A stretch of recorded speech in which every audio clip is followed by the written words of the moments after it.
What's up, guys? This is a highlight video I comprised of a conversation I had with one of the greatest heavyweight boxers of all time, Big George Foreman. If you're watching this on YouTube and you want to watch the entire conversation, click the link in the show notes. Guys, we're going to get this thing started with a question I had for George regarding does he still train and does he still hit the heavy bag? You were brought up this video of you back in the day hitting the bag with your hooks, and I just had to ask you, do you ever hit the bag anymore?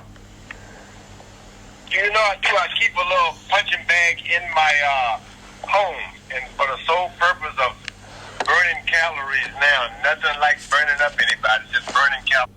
Excellent. And I feel the people that I learn from and the coaches I like listening to, the athletes I find myself cheering for, it's probably because I'm getting older, are always the ones who have been through the other side, the ones who are, older, who are more experienced. So to hear that a guy in his 70s now, George, is still hitting the heavy bag, doing what he can to stay fit is an excellent thing. And it's my whole narrative. It's the message that I always talk about. You don't have to be a fighter. You don't have to be a boxer. You don't have to be a pro athlete of any sorts to stay in shape. And what better way to test the mind, body, and cognition than hitting the heavy bag? This next bit, we're going to talk about the differences between the golden era of boxing. Most people call that heavyweight division back in the day the golden era versus the modern day era with the likes of, the mixed Fury, Klitsch, at the time, Wilder, Fury, AJ. Here we go. Larry Holmes was in the Ali sparring partner. Holyfield sparred with Tyson. You just mentioned Sonny Liston. Is this something that still goes on today in modern boxing? I have no idea because I was basically not in Liston's camp. I had won an Olympic gold medal, and I chose Dick Fowler to be my manager. And he was at the same time managing and training Sonny Liston, and it helped me out because I could introduce his shows, and of course I sparred with him, and I learned how to behave myself with the media and that thing by way of the association with Sonny Liston. I don't know whether it would work today or not. And what most people don't know, maybe you guys did, Mike Tyson had Evander Holyfield when Holyfield was an up-and-comer cruiserweight sparring with him. Those two had a history. If you guys know anything about Big George was a sparring partner for Sonny Liston. Think about, the list goes on and on. You'd often see this back in the day of the champions, and it makes sense, would always have the up-and-comers or vice versa. I mean, if you're an up-and-comer in any sport, you want to be around the best in the world. And it's interesting to hear George's thoughts and feedback on, he just doesn't know if that sort of camaraderie, competition would work in this day and age of the professional athlete.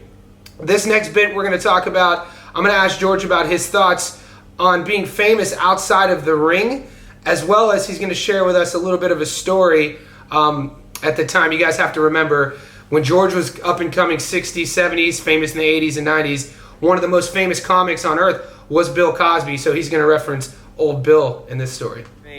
George, I grew up in Northeast Ohio, and in the early 90s, you had the sitcom on TV. I always wanted to ask you, were you freestyling your lines, or were they actually like scripted and you had to rehearse those lines? What was that like? I had a lot of fun with it, and they were just letting me be myself. I remember the show. Like, was that ever a plan of yours as a young boy to become like, you're an icon, and then you were famous on TV for multiple different careers. Was that ever a plan of yours as a young boy? I was doing some commercials once, and I was getting ready to fight Jerry Cooney. And I got a telephone call in that night, and someone said, "Hey, George," and I said, "Who is this?" In my room, hotel room in Atlantic City. It was Bill Cosby. And we talked for a long time, and I was happy to hear from him. At that time, he was one of the most recognizable figures around with his TV show. Yeah. And I said, "Hey, Bill, people are calling me to do these commercials and things like that. What do you think? I don't know if I should. He said, listen, George, every young boy dreams of being on television, seeing his face on the screen. Don't act like you're any different. Enjoy your moment. He said, I'll do the commercials if you don't want. And from that point on, I took off, and I really understood as a boy, I really wanted to be on television like any other boy. I was just talking to a buddy of mine about this the other day regarding people who feel the successful ones are lucky versus this sort of perspective of understanding that there is no luck. And what George is talking about there is taking advantage of opportunity, being opportunistic. My opinion on luck is I feel the ones we look at, or if you're one of these people who think that, oh, they're only happy or they're only famous or they're only successful because they got lucky, I feel the opposite of that. I feel the ones that got lucky are the ones who were most prepared to take advantage of opportunities. So I definitely believe that there is no luck. There's only opportunities, and the ones who are prepared, grab those. So we're going to move on. This, in my opinion, is one of the most incredible stats in all of pro sports history, let alone a combat sport like boxing. In the middle of George's prime, he retired. You know, the Rumble in the Jungle happened. He was that was his first loss, and then he just disappeared. He fell off the face of the earth, at least in the boxing landscape, and became a preacher. He talks about 10 years off. He didn't even do so much as make a fist, let alone spar or hit the heavy bag. So you're going to hear his thoughts on that, what the adversity he was faced with when he did come back. Because not only did he take that decade off, it took him years to develop form and also evolve into the type of fighter that he never used to be, but the type of fighter that the times in the 90s called for, and miraculously he did win a belt 2 decades apart, which is fascinating. So here's George telling that little story, and also his advice, on how he overcame that adversity. What was the biggest difference because you took wasn't it 10 years off? There was 10 years I not so much as made a fist. I didn't box, I didn't shadow box. As a matter of fact, I didn't even like being thought of as an ex-boxer. I was a preacher. Yeah.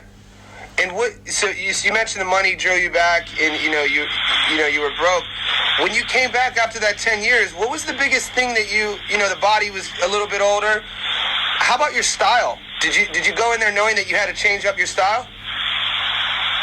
I did have to change the style. I left out of boxing. My hands were quick, not only just in delivering punches. And to deliver a knockout punch, you have to be strong, but it has to be faster than the guy can cover up. When I came back, I would parry punches in my first career, stop them before they get started. When I came back, I couldn't do it. The parrying.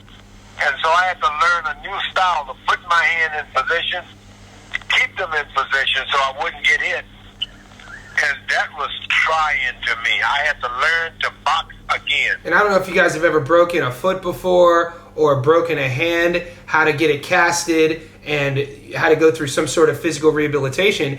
It's you literally, if you break a foot, you have to teach yourself how to not only bend the toes again, but you have to teach yourself how to walk again. Now, could you imagine having to teach yourself in a different stage of life how to fight again? Let alone when the other people were trying to kill you, the heavyweight division of the most elite combat sport on earth. So it's fascinating to me that a man had that much drive, that much psychological push, gumption, that much sort of intentions to want to become a champion again, that he did that so late in life. It's a huge inspiration. It's something, in my opinion, in the boxing world doesn't get spoken about enough, what George was able to do. Take all that time off, come back, learn how to fight again in a whole different style, and then become a champion. We're going to finish this off with a bit about George talking about that whole mindset I just aforementioned, what that is and what that means to being successful, and he's going to leave us with a little bit of advice on adversity and life. How much of that mindset, how important though that self-belief, George? You probably had an understanding that you were meant for greatness. Could you give our fans a little bit of insight on the importance of having that mindset to be successful? Yeah, success was very important to me. From that point on, after winning that gold medal, I had never had a dream to come true in my life. After that moment, I stood on that platform listening to them playing the national anthem. And I just thought, this is impossible. I'm going to wake up in a minute and it's going to be a dream. I never woke up to this day.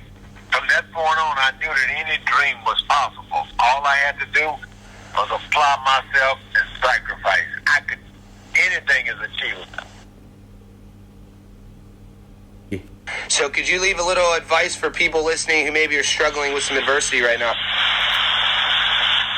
And I tell all my kids this too, that forgiveness is the subtle thread that binds both love and friendship. That if you can forgive everyone who's done something to you, you'll have so many friends.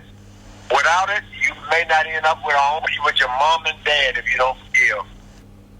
And how sweet was that? One of the best pieces of advice I was ever given a couple years back, shit, it's been almost 10 years now. I was going through a rough patch, and one of my friends said, hey, Johnny, never allow anyone to live rent-free inside your head. And I thought about it, and, you know, if you're out there, if there's anything that you're attached to in the past, a person, an idea of who you think you should be or what you thought you used to be, just let that shit go, because that only deteriorates the now. Just as George says how powerful forgiveness is of others, it's also important to forgive ourselves regarding any sort of past failure, mistakes, and just take it, accept it for what it is, and move on. Guys, hopefully you enjoyed that little montage of highlights. Like I said in the beginning, if you want to catch that whole entire conversation, click the link in the show notes. Follow us on all socials, Heavy Bag Help 101. Give us a follow on YouTube. Appreciate you.